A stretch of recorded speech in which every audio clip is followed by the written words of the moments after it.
Hey everybody, welcome back to the series World of Warcraft versus Guild Wars 2. In today's video, we're going to be diving deep into the progression system of these two games, what makes them different, and why Guild Wars 2 may actually be the MMO that you should start playing in 2025. So buckle up and enjoy the video.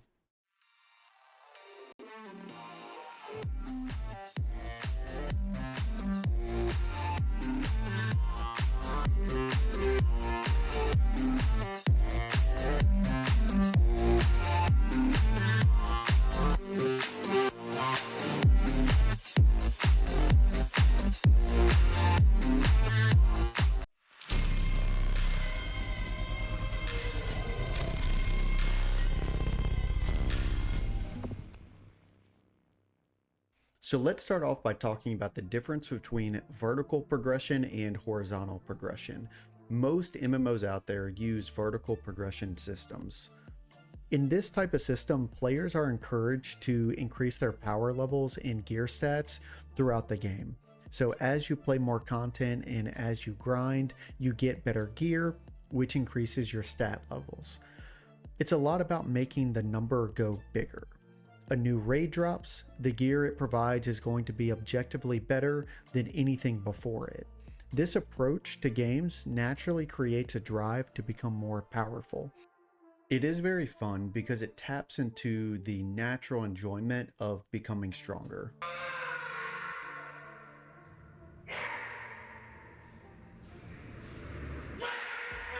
As new content is added, it keeps providing a steady stream of goals to achieve.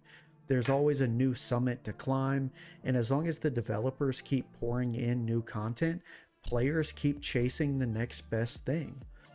However, that does mean that all of the old content that had been there before, no matter how long it took you to grind and complete all of it, it's all going to die. With new updates, previous activities, previous areas all become obsolete. The excitement surrounding those early raids and quests fade away, and all the work you did before becomes completely irrelevant. And that's where Guild Wars 2 comes in because it uses a horizontal progression system. Horizontal progression, on the other hand, emphasizes providing players with multiple paths throughout the game. So while your journey to level 80 in Guild Wars 2 will be very similar to World of Warcraft because you are going to be trying to get better and better gear and moving up in gear levels, gear tier, and type of gear, the similarities between the two games kind of stop there. Once you hit level 80 and you get your first full set of ascended gear, you are good to go for the rest of the game. And that's really where the horizontal progression system of Guild Wars 2 actually shines. You're no longer trying to race and get the newest type of gear in the game. You are trying to progress in every other aspect of Guild Wars 2. Whether it's leveling up your PvP, leveling up your mastery, you are giving yourself new options in the game by playing it. You're not just on the same gear treadmill that you are in other MMOs. Guild Wars 2 dynamic level scaling is a complete game changer over what World of Warcraft offers. If you're level 80 and you enter a level 15 zone, the game is going to scale you down. So yes, all your gear, your skills, they all remain in effect, but you can't one-shot everything. And this makes early level zones still viable to play, and that's why even if you just started the game, you're going to see a lot of people playing in those early game zones because it's worth playing and it's fun. So returning players have a reason to explore the entire world, not just stick with the in-game zones. That's why the world feels alive, and that's why even 12 years after launch, there's still a ton of people playing the game. So we've talked a little bit about the different progression mechanics within World of Warcraft and Guild Wars 2. We've talked about dynamic level scaling. So what about leveling in general? How do you level in these two games? Well, if you're coming from WoW, you're probably familiar with the cycle of leveling within the game. It's pretty traditional. You pick up a quest, you follow the breadcrumbs, you do the objectives and you turn it in, you run a few dungeons, and you try to get the best in slot gear so that you can do harder content, and then you kind of repeat the cycle. Guild Wars 2 does it a little differently, and it's going to ditch that old formula.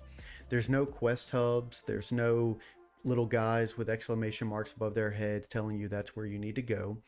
You're going to earn XP and level however you choose to level. So you can do those through what are called hearts, which are kind of like zone objectives tied to local NPCs. So instead of the exclamation mark, you're going to see a heart above their head.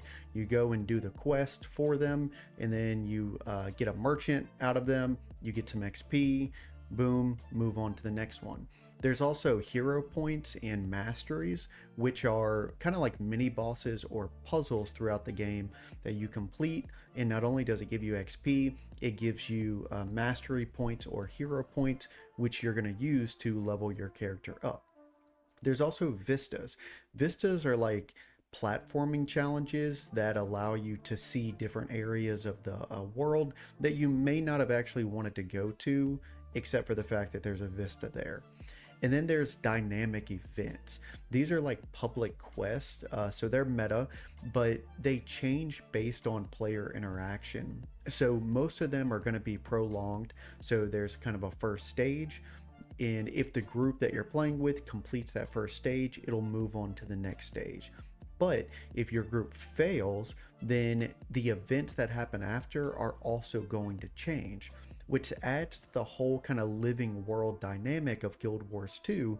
It's not just a static quest zone. It's very fun and fluid, and it makes you want to keep playing the game because what happens next?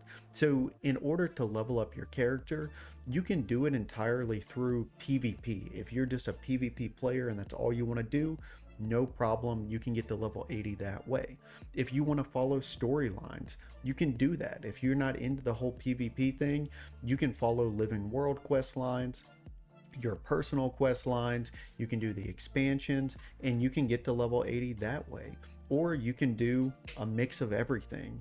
The game is really what you make it, and that's why leveling in Guild Wars 2 is so different than World of Warcraft, because you're not forced into doing something you don't want to do. You get to play the game how you want to play it, which means once you hit level 80, the game is yours. If you want to focus on your homestead and just, getting new decorations and kind of grinding new decor for the home, you can spend a lot of time doing that.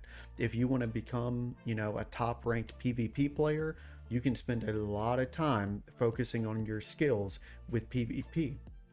Or you can do whatever you want. There's dynamic world events, world bosses, meta events, PvP, world v world, fractals, dungeons, raids, strikes. I mean, there's a lot of stuff. The game is really all about what you want to do. So if there's a day where you just want to chill and you don't feel like grinding for a bunch of hours, go learn new languages, go grind some hero points, and just kind of explore the world, because it's worth it. Start some social interactions with players, join a guild. There's a lot of friendly people in the game. So yeah, if you're tired of WoW's gear treadmill and you want a game that values flexibility over power inflation, then Guild Wars 2 may be exactly the game you've been looking for. If this video helped you out in any way, please hit like and subscribe. It means a whole bunch to me, and you'll get notifications for the next part of the video series. We're going to be diving into in-game content specifically and how each game treats the in-game content once you reach the level cap. So again, have a great day. Thank y'all so much for watching.